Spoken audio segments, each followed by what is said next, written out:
কুরআনি দশ নেকি দিবেন প্রভু একটি হরফে হাজার হাজার হরফ আছে পবিত্র কুরআনে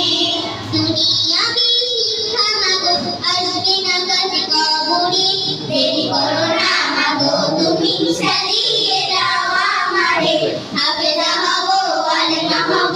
আল্লাহর কালাম করে দেরি করো না মাগো তুমি চালিয়ে যাও আমারে হাফেজা হলে তোমার মেয়ে পারবে যে সম্মান